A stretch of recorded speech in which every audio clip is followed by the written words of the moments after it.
Congratulations, Andrea, and thank you, Katie. This year marks the initiation of a new Ohio Book Award for Young Adult Literature.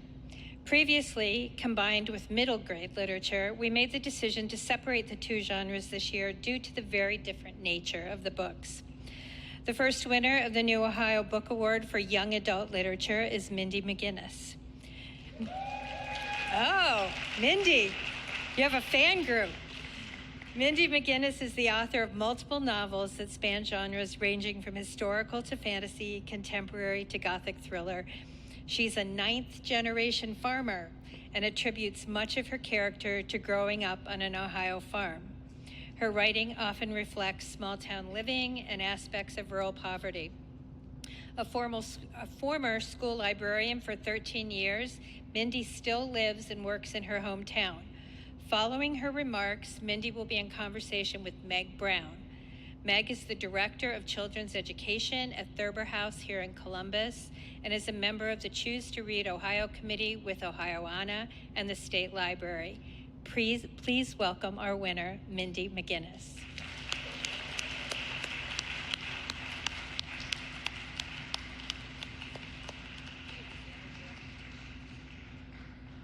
You had a whole fan group. I know. I brought my friend. I guess.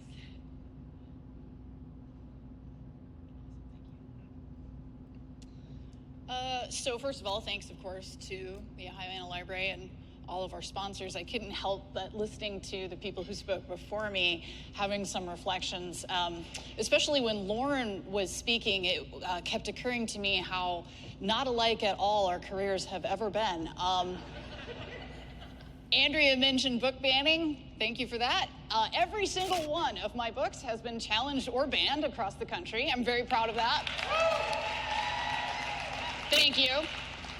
So back to Lauren, ironically, none of my books have made it into the Dolly Parton Imagination Library. I don't understand.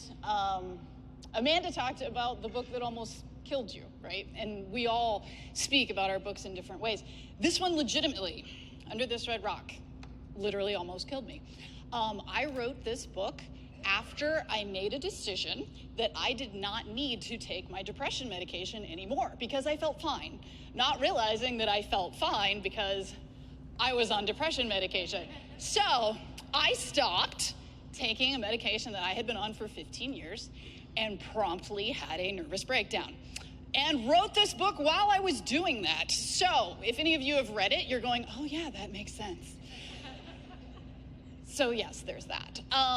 Something that writers often don't talk about, though, is writing is hard. And we all know that. It's very difficult. Writing a book is hard. You know what's harder? Writing your own bio. Writing your own bio is horrible. And also it's in third person. And so you start writing and you're like, Mindy McGinnis is. Ooh, I know what other people think. I'm not allowed to write those words down.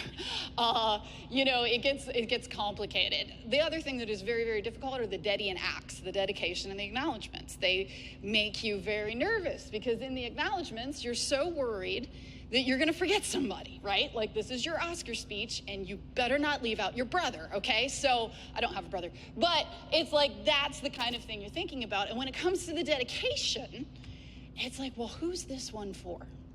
So I have dedicated books to my mom and dad who read to me. I have dedicated books to my children, my friends, my family, my nieces and nephews. Under This Red Rock was my 13th book and I had run out of people that I care about. So I was just like in a position, all right? So I dedicated this book to me because I freaking survived it, okay? So thank you very much, everyone. Appreciate everybody coming out tonight.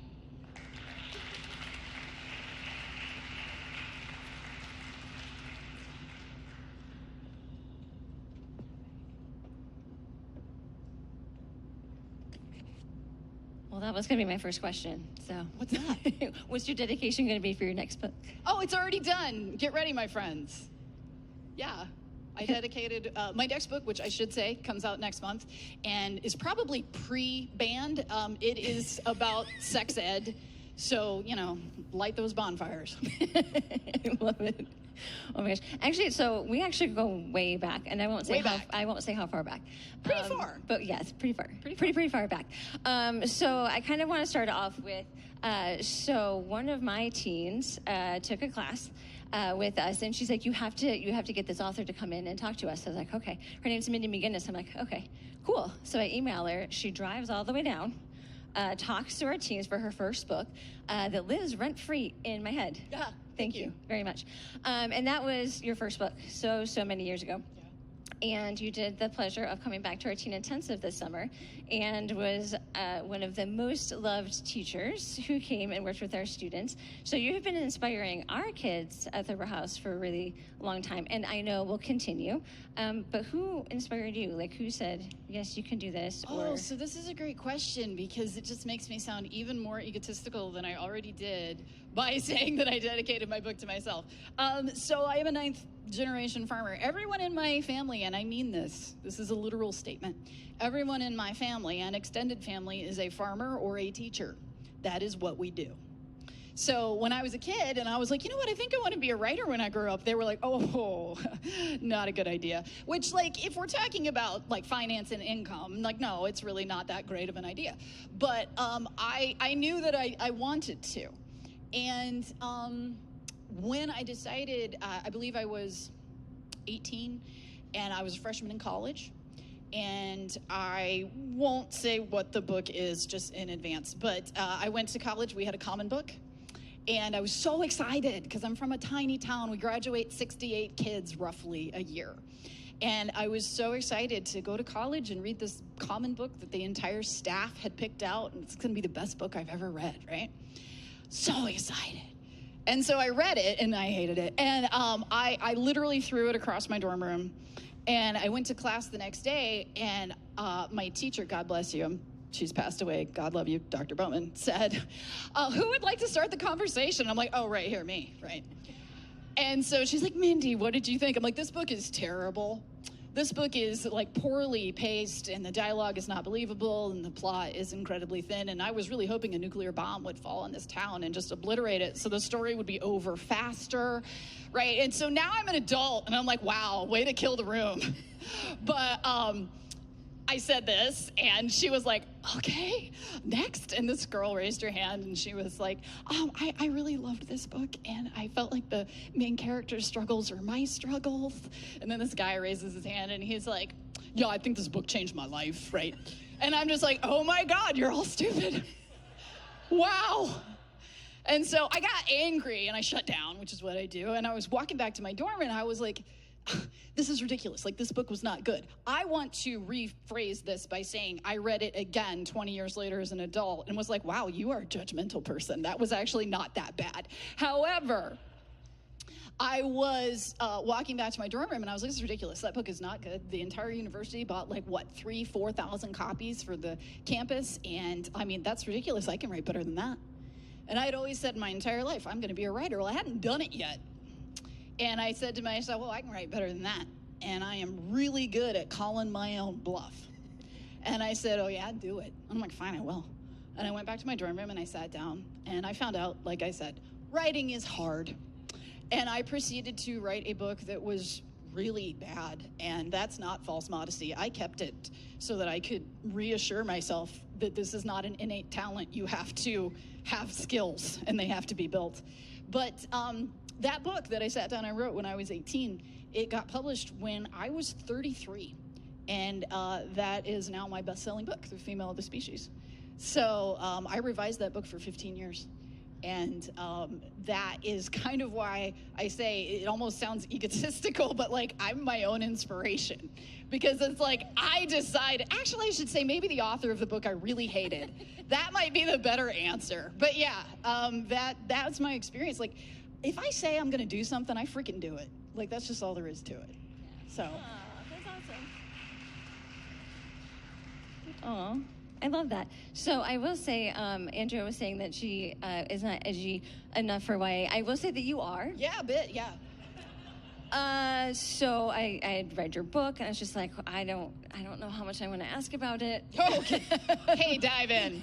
So this isn't a therapy session, so I'll be quick. No, we can, and though. keep it Free easier. therapy's great. That's great. But I did really enjoy that part of the setting of your novel was the cave. Yes. So she is, this will not give away the dark parts of the book.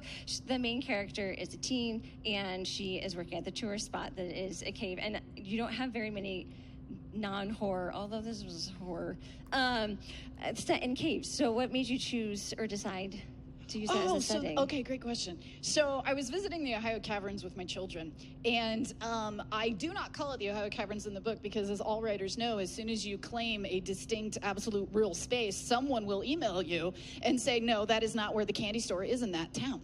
So I named it something else in the book. But I went to the Ohio Caverns, and there's a point in the tour where they turn the lights off, and you get to experience pure, total, absolute blackness, which doesn't happen unless you're 2 miles underground, okay? So they tell you to put your hand in front of your face, and they're going to turn off the lights, and they turn them off, and immediately, I am a worst case scenario type of person at all times.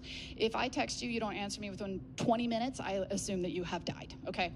So they turn the lights off. You put a person like that in this situation, boom, they turn the lights off. I immediately have existential problems, right? And I'm just standing there, and I'm like, okay, the lights are off, but that's okay, because that's part of the tour, and that's okay, and the lights are off, and this is what your grave will be like. Why did you do that? Okay, no, it's okay, it's okay. The lights are still off. They're off.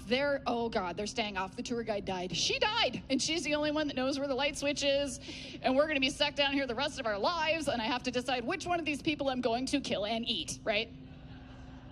So the lights come back on, and I'm like, wow, I went to cannibalism in like 20 seconds.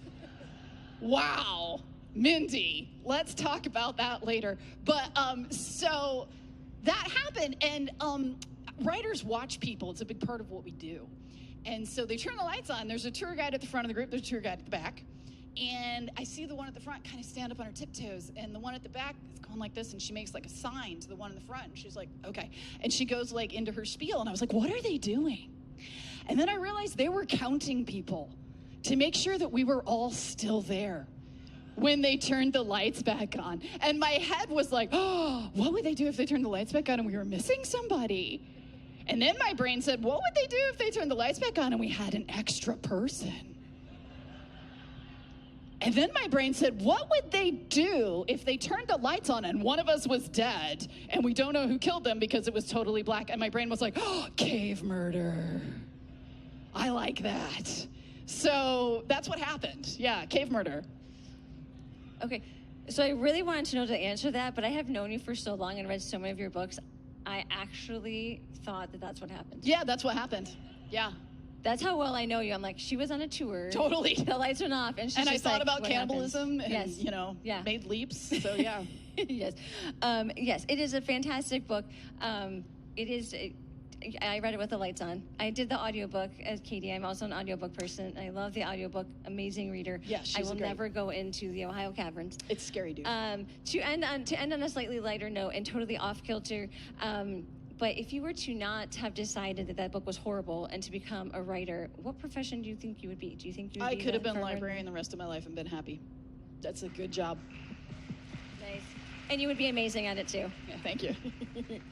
All right, I only have 7 minutes, so we have to go, but we'll talk more later. All right. But congratulations again Thank to you. Mindy. Thank you, everybody.